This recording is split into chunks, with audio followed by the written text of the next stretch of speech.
This ain't no game I'm playing, or didn't you know? Hello, my name is Moshe Averick.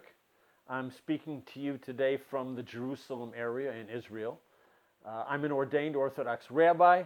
I was ordained in 1980, and for the past 40 odd years, and if I may say so myself, sometimes very odd years, I've been a teacher.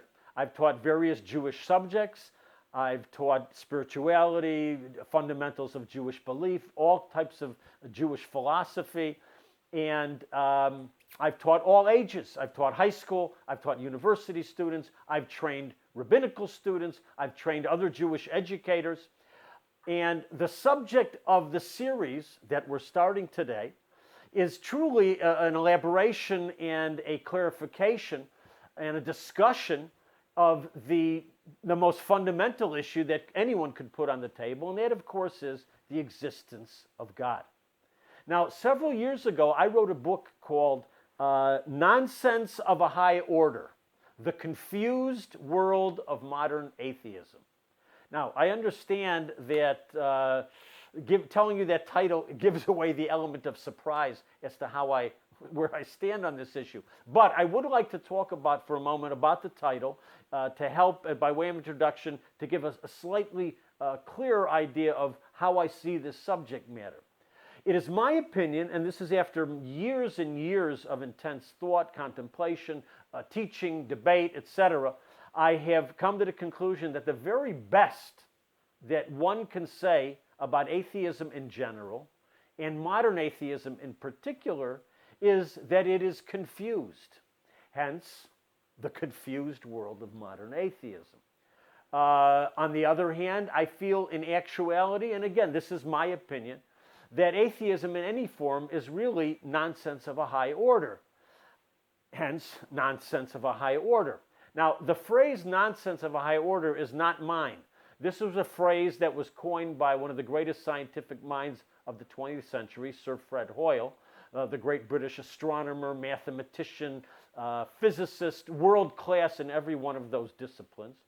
Now, to be fair, he did not make state that phrase directly about atheism. However, as the series continues, I think you will find it fascinating to discover exactly which notions Sir Fred Hoyle did describe as nonsense of a high order.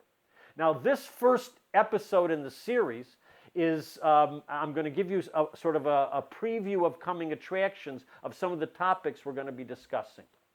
The first thing is that I am going to be making some highly critical statements about scientists. Not about the scientific endeavor. Of course, that would be absurd as far as I'm concerned, because I see that what science is all about is nothing more than uncovering and discovering the infinitely awesome reality of the universe that the Almighty has created for us. I'm talking about scientists. Scientists, very human, very limited, and very fallible people. And what we're going to discover, and I'm going to show you, is that contrary to popular belief, scientists are not some unique brand subspecies of human beings. They are very human. They are subject to every single human failing and human pitfall that are subject that are electricians and nurses and cab drivers and servers at McDonald's and bankers. They are just as human as everyone else. In fact, very human. So, and I think it's important that we dispel this myth of the demigod status that scientists have been accorded, and which is a very popular kind of myth in the 20th century. We're also obviously going to be talking about the relationship between scientific discoveries and the existence of God.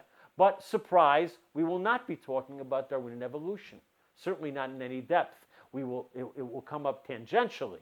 And the reason why we're not going, and I say it's a surprise because most people assume that in a discussion like this, the first thing you'll talk about is Darwinian evolution. What I will show you, however, is that Darwinian evolution has no relevance or bearing at all to the question of the existence of God. For us, it will be a non-issue. However, we will elaborate at length on the subject, which I think is the key scientific issue that relates to the existence of God, and that is the origin of life.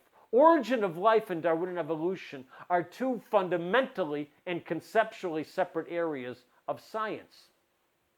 As it turns out, and again, I will try to demonstrate this, is that the origin of life becomes a giant patch of quicksand for the atheist. It is, in my opinion, the soft, unguarded, indefensible underbelly of what is called, commonly called, scientific atheism. Now, when this enormous challenge posed by origin of life is stated by believers, the atheist, of course, answers back, and they have three essential responses to the arguments that I'm going to present. And we're going to address them fully and refute them fully. The first being, Rabbi, come on. A supernatural creator is not scientific. That's not science. And therefore, we can totally ignore everything you have to say. That's the first. The second, Rabbi, all you're presenting to us is another God of the gaps argument. And what I'm going to show you is that this so-called God of the gaps response or refutation is the lamest, most impotent rebuttal ever proposed by people to an intellectual challenge by intelligent people who really should know much better. And finally, we're going to be dealing with the truly important and crucial philosophical question of who created the creator and who designed the designer. So I look forward to sharing these ideas with you in the coming episodes. This is the book.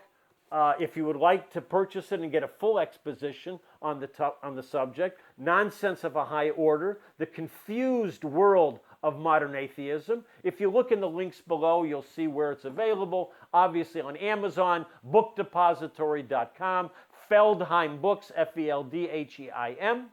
And I look forward to our encounter and our discussion, as it were.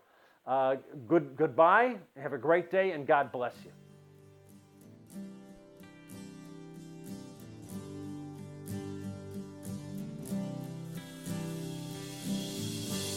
This ain't no game I'm playing, or didn't you know?